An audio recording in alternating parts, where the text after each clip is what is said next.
Friends, माझं नाव Tejas Diliprao Kajale. Physics with Tejas sir या चॅनल मध्ये आपलं स्वागत आहे. मागच्या लेक्चरमध्ये आपण मोमेंट ऑफ इनर्शियाची डेफिनेशन पाहिली होती आणि त्याच्यासाठी माहिती आहे का आपण एक मोठं डेरिवेशन पण सॉल्व्ह केलं होतं, बरोबर आहे. तर त्या मोमेंट ऑफ इनर्शियाची जी व्हॅल्यू आहे ती मोमेंट ऑफ इनर्शियाची व्हॅल्यू आली होती काहीतरी आपल्याकडे I = समेशन mr², बरोबर आहे. आणि हे जे समेशन आहे हे समेशन जेव्हा आपण इंटिग्रेशनच्या साइनने रिप्लेस करतो त्यावेळेस पण अजून एक फॉर्म्युला आपल्याला मिळाला होता, त्याचं नाव होतं r²dm, बरोबर आहे. तर हे दोन फॉर्म्युले आपल्याला मिळाले होते कशाचे, तर मोमेंट ऑफ इनर्शियाचे. आता या दोघांचा वापर करून आपल्याला मोमेंट ऑफ इनर्शिया काढायचा आहे युनिफॉर्म रिंगचा. म्हणजे कन्सिडर करा आपल्याकडे काय आहे, एक युनिफॉर्म रिंग आहे. त्या युनिफॉर्म रिंगचा मोमेंट ऑफ इनर्शिया काय असतो हे आपल्याला काय करायचं आहे, कॅल्क्युलेट करायचं आहे. ओके, तर कसं कॅल्क्युलेट करायचं. आता कॅल्क्युलेट करण्यासाठी माहित आहे का, कन्सिडर करा आपल्याकडे एक रिंग आहे, ठीक आहे. या रिंगचं जे मास आहे ते ऑब्विसली कॅपिटल एम राहणार आहे, ठीक आहे. त्याची जी रेडियस आहे ती रेडियस माहित आहे का कॅपिटल आर असेल. ओके, पण माहित आहे का एवढ्यावरून त्याचा मोमेंट ऑफ इनर्शिया निघत नाही. याला माहित आहे का थोडंसं आपल्याला काय करावं लागते, सॉल्व्ह करावं लागते, थोडंसं डिराइव्ह करावं लागते. आता डिराइव्ह कसं करायचं ते पाहून घ्यायचं. आता कसं डिराइव्ह करायचं पहा.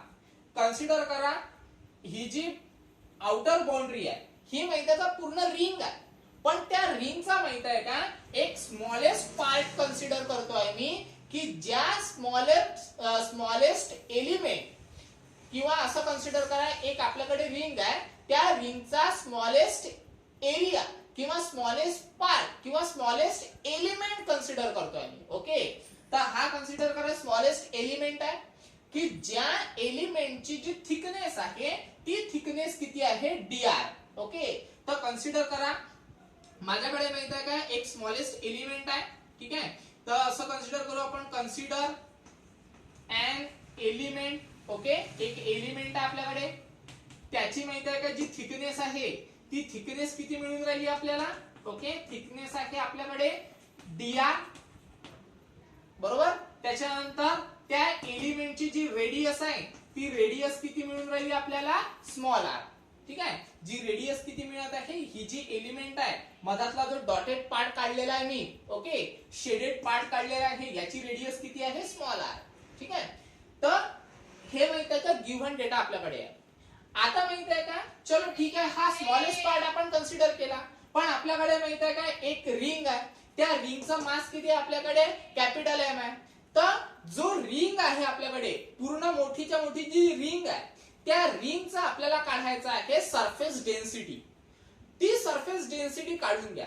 आता सरफेस डेन्सिटी काढण्यासाठी आपल्याकडे एक फॉर्म्युला आहे. जसं आपण माहित आहे का डेन्सिटी काढतो.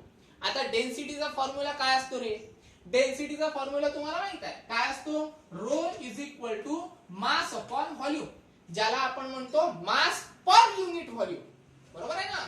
तर आपल्याला घ्यायची आहे सरफेस डेन्सिटी. तर सरफेस डेन्सिटी म्हणजे काय आहे लक्षात घ्या. तर काढत असताना मी काढतो surface density, density of ring.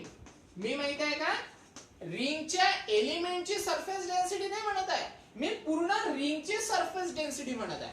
मग सरफेस डेन्सिटीचा फॉर्म्युला काय, सरफेस डेन्सिटीचा पण फॉर्म्युला माहित आहे का अशाच पद्धतीने राहतो. ओके, सरफेस डेन्सिटी म्हणजे कन्सिडर करा मास अपॉन एरिया घ्यावं लागेल आपल्याला. काय घ्यावं लागेल, एरिया. म्हणजे कन्सिडर करा मास अपॉन एरिया, ठीक आहे. कारण काय, जी रिंग असते, कन्सिडर करा ही रिंग आहे, तर ही जी रिंग आहे या रिंगला काय असतो, सरफेस असतो, म्हणजे त्या रिंगला काय असतो, एक एरिया असतो. म्हणून मग माहित आहे का आपण इथे माहित आहे का सरफेस डेन्सिटी घेत असताना फॉर्म्युला काय वापरला, मास अपॉन एरिया. आपण रिंगचं व्हॉल्यूम नाही काढत, आपण रिंगचा काय काढतो, एरिया काढतो. एरिया काढतो म्हणून माहित आहे का फॉर्म्युला मिळेल आपल्याला मास अपॉन एरिया. जर रिंगचं व्हॉल्यूम काढत असलो असतो आपण, मग माहित आहे का आपण हीच डेन्सिटी घेतली असती ज्याचं नाव आहे मास अपॉन व्हॉल्यूम. पण याला माहिती आहे का व्हॉल्यूम नाही राहत, याला काय राहतो एरिया. म्हणून मग आपण फॉर्म्युला चेंज केला. काय घेतला फॉर्म्युला? मास अपॉन एरिया घेतला. आलं लक्षात? आणि याचं नोटेशन पण चेंज करणार आपण. नोटेशन घेणार सिग्मा. ठीक आहे, म्हणजे मास अपॉन एरिया त्याचं नोटेशन राहील सिग्मा, म्हणजे सिग्मा इज इक्वल टू आपल्याला मिळेल मास अपॉन ए. मग आता जर समजा या रिंगचा आपल्याला एरिया घ्यायचा असेल तर रिंगचा एरिया काय असतो रे? म्हणजे कन्सिडर करा तुमच्याकडे सर्कल आहे. रिंग म्हणजे काय? एक प्रकारचा सर्कल. त्या सर्कलचा एरिया काय मिळेल? तर सर्कलचा एरिया असतो पाय आर स्क्वेअर. बरोबर आहे ना? पुढे तरी तुम्ही शिकले असाल 9वी 10वी. तर आपल्याला तोच एरिया घ्यायचा आहे. तर कन्सिडर करा सिग्मा हा ऍज इट इज राहू देतो मी. ओके, त्याच्यानंतर मास पण ऍज इट इज राहू देतो कॅपिटल एम. आणि याचा जो काय म्हणतात त्याला एरिया आहे या सर्कलचा, तो एरिया मिळणार मला पाय आर स्क्वेअर. ठीक आहे, पाय म्हणजे ऑब्विसली कॉन्स्टंट आहे. आर म्हणजे काय आहे? रेडियस आहे त्या रिंगची. युनिफॉर्म रिंगची काय आहे? ती रेडियस आहे. ठीक आहे, ही जी रिंग आहे त्या रिंगची रेडियस किती आहे? आर. म्हणून मग आपण काय घेतलेलं आहे? पाय आर स्क्वेअर. ठीक आहे, तर कन्सिडर करा याला इक्वेशन नंबर 1. ठीक आहे, आता काय होते पहा. आता माहित आहे का स्मॉलेस्ट पार्ट कन्सिडर करा. जसं मी तुम्हाला इथे गिव्हन डेटा काढून दिला होता. हा जो स्मॉलेस्ट पार्ट आहे त्या स्मॉलेस्ट पार्टची जी थिकनेस आहे ती dr कन्सिडर केली होती आपण, आणि त्याची रेडियस आहे स्मॉल r कन्सिडर केली होती. बरोबर आहे? तर हा जो स्मॉलेस्ट पार्ट आपल्याकडे आहे या स्मॉलेस्ट पार्टची पण आपल्याला काय काढायची आहे? सरफेस डेन्सिटी काढायची आहे. ओके, तर या स्मॉलेस्ट पार्टची पण सरफेस डेन्सिटी काढण्यासाठी आपल्याला त्याचा काय काढावा लागेल? सरफेस एरिया काढावा लागेल. ठीक आहे, म्हणून मग मी लिहत असताना काय कन्सिडर करतो पहा. ठीक आहे, now surface area of the element. Okay, लिहत असताना काय लिहिणार मी? Surface area of element. आता सरफेस एरिया कोणाचा? सरफेस एरिया या एलिमेंटचा सरफेस एरिया. आता एलिमेंटचा सरफेस एरिया म्हणजे काय घ्यावं लागेल आपल्याला? तर इथे माहित आहे का आपल्याला घ्यावा लागेल सरकमफरन्स.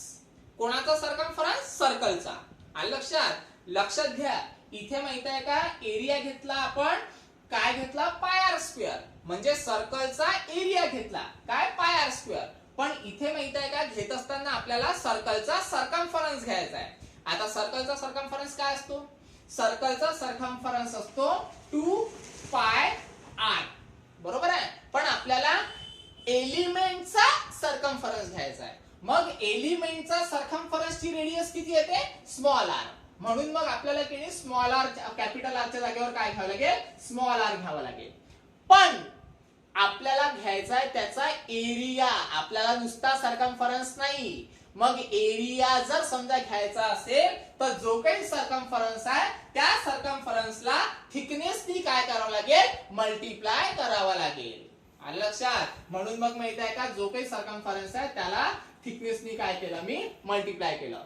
तेव्हा मला काय मिळणार? या सरफेसचा एरिया मिळणार. पण कोणत्या सरफेसचा? त्या एलिमेंटच्या सरफेसचा एरिया मिळणार. येऊन राहिलं लक्षात? तर हे मिळून राहिलं मला 2 पाय आर dr म्हणजे surface area of the element. ठीक आहे, मग या सरफेस एरिया वरून आपल्याला त्या एलिमेंटची सरफेस डेन्सिटी काढायची आहे. ठीक आहे, तर सरफेस डेन्सिटीचा फॉर्म्युला काय असतो? Mass upon area. म्हणजेच माहित आहे का त्याचं नोटेशन आहे सिग्मा, फॉर्म्युला आहे मास अपॉन एरिया. तर मास म्हणजे कोणाचा मास? त्या एलिमेंटचा मास. एलिमेंट कसा आहे? स्मॉल आहे.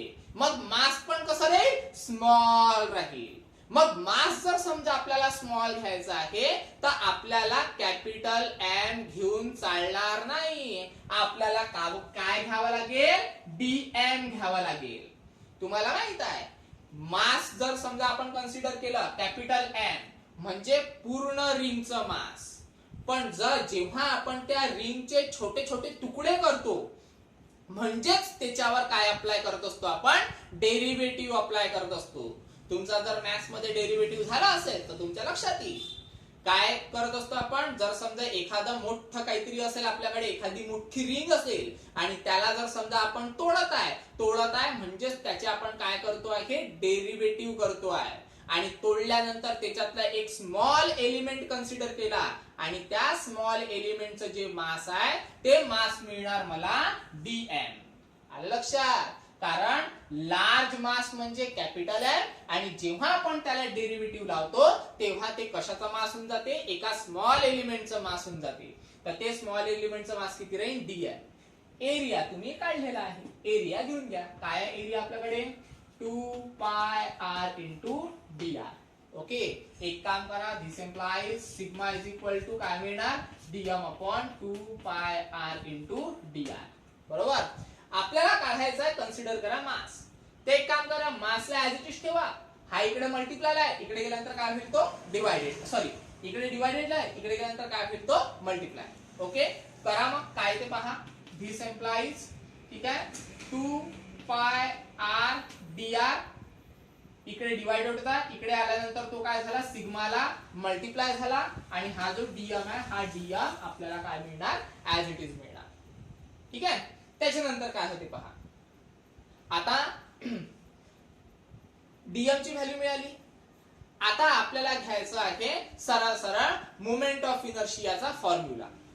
आता मोमेंट ऑफ इनर्शियाचा फॉर्म्युला काय येतो पहा.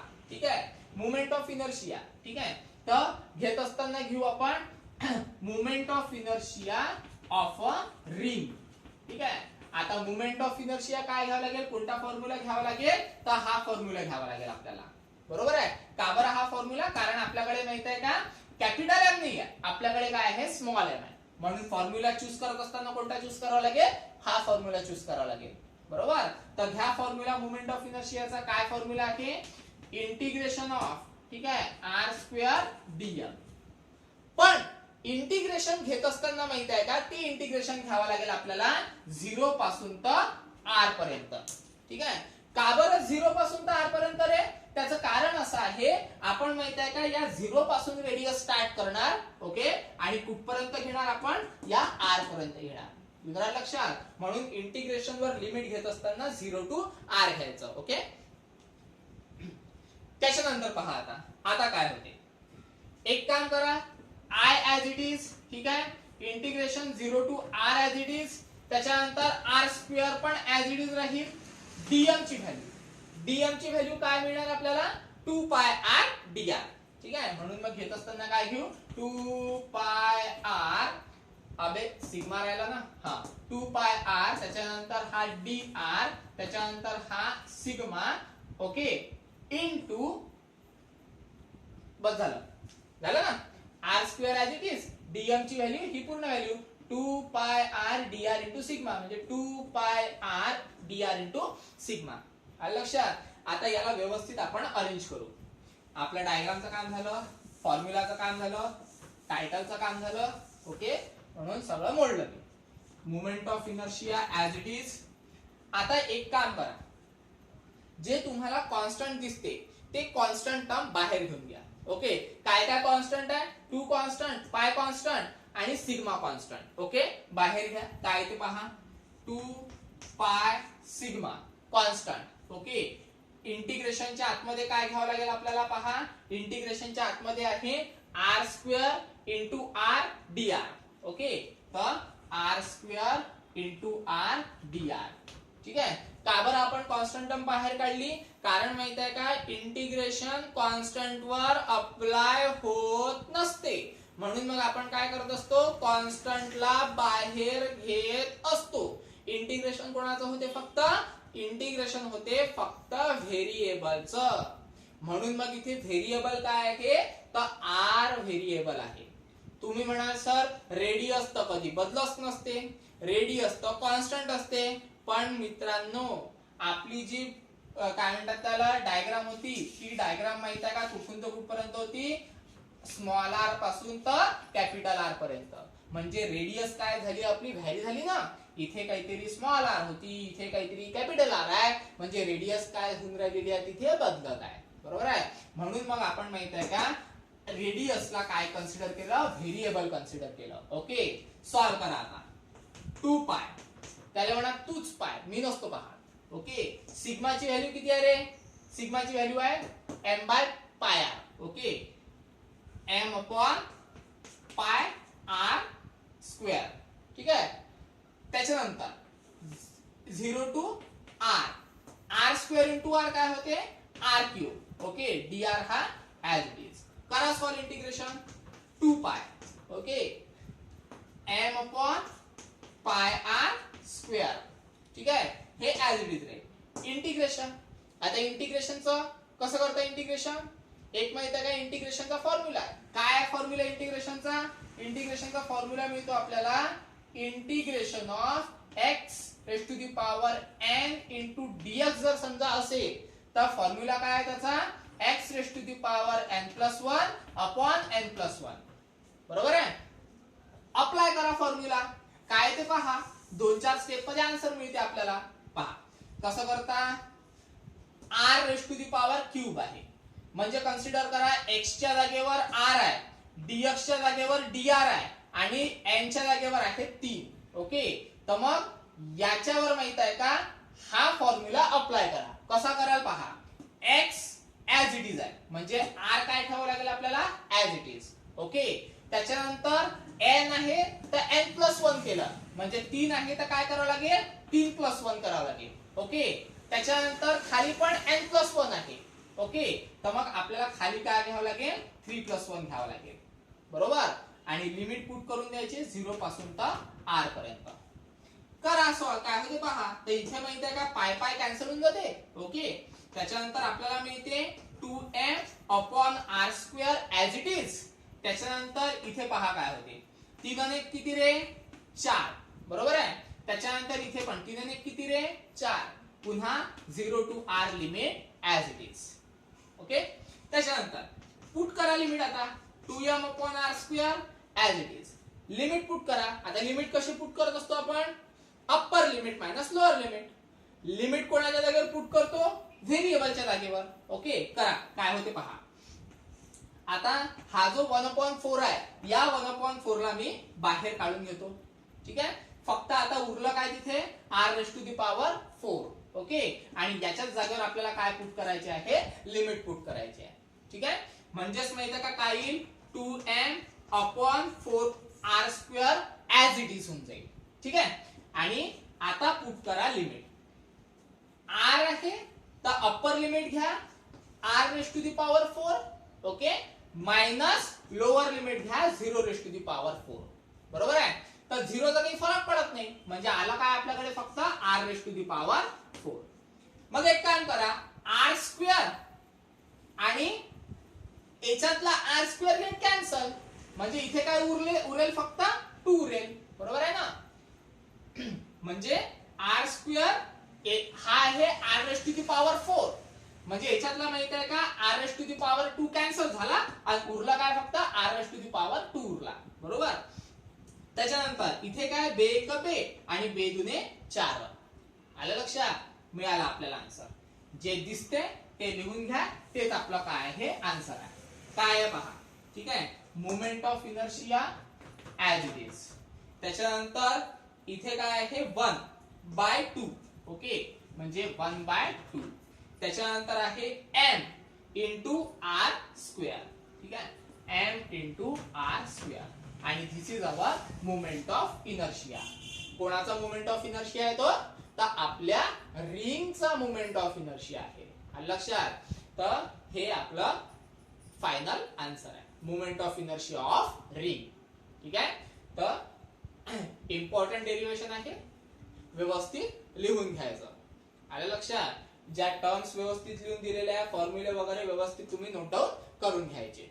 आलं लक्षात. त्याच्यानंतर आता एक सिंपल एक काय म्हणतात त्याला आपल्याला टॉपिक पाहायचा आहे. एकदम 2 मिनिटाचा टॉपिक आहे तो आपण कव्हर करून घेऊ. त्याचं नाव आहे radius of gyration. Radius of gyration. ठीक आहे. रेडियस ऑफ गायरेशन म्हणजे काय रे? रेडियस ऑफ गायरेशनची एकदम सिंपल डेफिनेशन आहे. ठीक आहे. तीच डेफिनेशन लक्षात ठेवायची आणि तीच डेफिनेशन लिहून काढायची. आलं लक्षात. जास्त भारून काही लिहत बसायचं नाही. बुक मध्ये भरपूर दिलेला आहे त्यांनी एक लंबा पॅरेग्राफ पण तो काही कामाचा नाही आहे. मी जे सांगतो ते फक्त किती नोट डाऊन करून घ्यायचं. ठीक आहे. रेडियस ऑफ गायरेशनची डेफिनेशन काय आहे? The whole mass of body is suppose to be concentrated म्हणजे जेवढी बॉडीचा मास आहे ते एका कुठल्या तरी पॉइंटवर डिपेंड असते असं त्यांचं म्हणणं आहे. म्हणजे कन्सिडर करा, ही माझ्याकडे काय आहे, एक बुक आहे. ओके, आता जर समजा या बुकला मला की नाही एका कुठल्या तरी पॉइंटला जर पकडून ठेवायचं असेल, ठीक आहे, तर मला मधात कुठेतरी त्याला काय करावं लागेल, पकडून ठेवावं लागेल. बरोबर आहे. एका बोटावर मी काय केली, ही बुक काय केलेली आहे, होल्ड करून ठेवलेली आहे. म्हणजेच काय, तर या बॉडीचं म्हणजे या बुकचं पूर्ण मास हे माहित आहे का, एका पॉइंटला कुठेतरी काय झालेलं आहे, कॉन्सन्ट्रेट झालेलं आहे. आलं लक्षात. तर यालाच म्हटलं ते रेडियस ऑफ गायरेशन. म्हणजे the whole mass of body is suppose to be concentrated. म्हणजे एका पॉइंटला कुठेतरी त्या बॉडीचं पूर्ण मास एकत्रित असते, त्याला काय म्हटलं ते रेडियस ऑफ गायरेशन. ओके, आणि या रेडियस ऑफ गायरेशनचा जो फॉर्म्युला आहे तो माहित आहे का आपल्याला, मोमेंट ऑफ इनर्शियाच्या डेफिनेशन सारखाच मिळतो. मोमेंट ऑफ इनर्शियाची डेफिनेशन काय असते, mr². बरोबर आहे, समेशन mr². ठीक आहे. तर अशाच पद्धतीचा फॉर्म्युला मिळतो आपल्याला. तर तो फॉर्म्युला मिळतो आपल्याला I = mk². तिथे समेशन वगैरे काही येत नाही. समेशन वगैरे का बरं येत नाही, कारण आपण माहिती आहे की तिथे एकच पॉइंट कन्सिडर केलेला आहे फक्त, की ज्या पॉइंटवर पूर्ण बॉडीचं मास असते. येऊन राहिलं लक्षात, की ज्या पॉइंटवर पूर्ण बॉडीचं काय असते, मास असते. ठीक आहे. तर तो एक पॉइंट कन्सिडर केलेला आहे, म्हणून माहित आहे का तिथे समेशन येत नाही. फक्त जो पॉइंट कन्सिडर केलेला आहे त्याचं मास येईल. आणि के म्हणजे काय, तर distance between the axis of rotation and आपलं काय म्हणतात त्याला, axis of rotation and mass. येऊन राहिलं लक्षात. म्हणजे कन्सिडर करा, आपल्याकडे एक बॉडी आहे. ठीक आहे, आपल्याकडे एक बॉडी आहे. त्या बॉडीचा मास माहित आहे का, पूर्ण माहित आहे का, बॉडीचा मास जे आहे इथे कॉन्सन्ट्रेट होईल कुठेतरी. ठीक आहे. त्याच्यानंतर एक माहित आहे का, आपल्याकडे एक्सिस ऑफ रोटेशन आहे, आणि या एक्सिस ऑफ रोटेशन भोवती पूर्ण बॉडी काय होऊन राहिलेली आहे, फिरत आहे.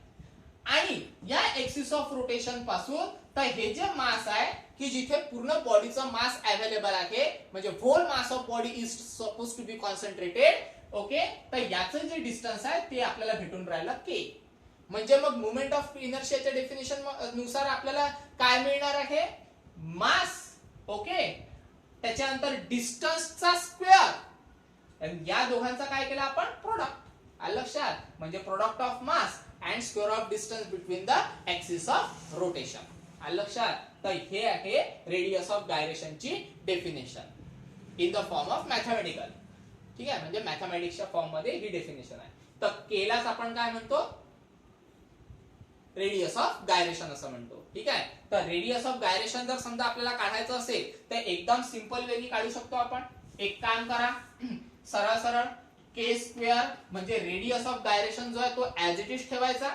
त्याच्यानंतर मास इकडे मल्टिप्लाय ला, इकडे गेल्यानंतर तो काही डिव्हायडेडला येऊन जाईल, आणि I जो आहे हा ऍज इट इज ठेवा. ठीक आहे. म्हणजेच आपल्याला माहित आहे का, रेडियस ऑफ गायरेशनचा स्क्वेअर नाही पाहिजे, आपल्याला फक्त रेडियस ऑफ गायरेशन पाहिजे. म्हणजे आपल्याला फक्त के पाहिजे. ओके, तर स्क्वेअर रूट घेऊन घ्या. मग k² चा स्क्वेअर रूट, के आला, हे स्क्वेअर रूट मध्ये जात नाही, म्हणजे कशात जाईल ते, अंडर रूट मध्ये, म्हणजे √I/n. ठीक आहे. तर ही रेडियस ऑफ गायरेशनची काय आहे, डेफिनेशन आहे. ठीक आहे. तर ही डेफिनेशन माहिती आहे का, आपल्या बुक मध्ये दिलेली नाही आहे, पण मी तुम्हाला ती सांगितलेली आहे. तर ती कुठेतरी नोट डाऊन करून ठेवायची. आलं लक्षात. तर आज आपण 2 टॉपिक पाहिले. एक पाहिलेला आहे युनिफॉर्म रिंगची मोमेंट ऑफ इनर्शिया काढला आपण. ओके, आणि दुसरा पाहिला आपण रेडियस ऑफ गायरेशन. डेफिनेशन, एक सेंटेन्स लक्षात ठेवायचा, whole mass of body is suppose to be concentrated, आणि नुसता हा फॉर्म्युला जरी दिला तरी काम संपलं. ओके, हे नाही दिलं तरी चालते. आलं लक्षात. पण माहित असो आपल्याला, म्हणून ते कुठेतरी नोट डाऊन करून ठेवायचं. ठीक आहे. तर आज स्टॉप करतो, नेक्स्ट टॉपिक घेऊ आपण उद्याला. ठीक आहे. काही अडचण असेल तर फोन किंवा मेसेजद्वारे तुम्ही मला विचारू शकता. ठीक आहे. धन्यवाद.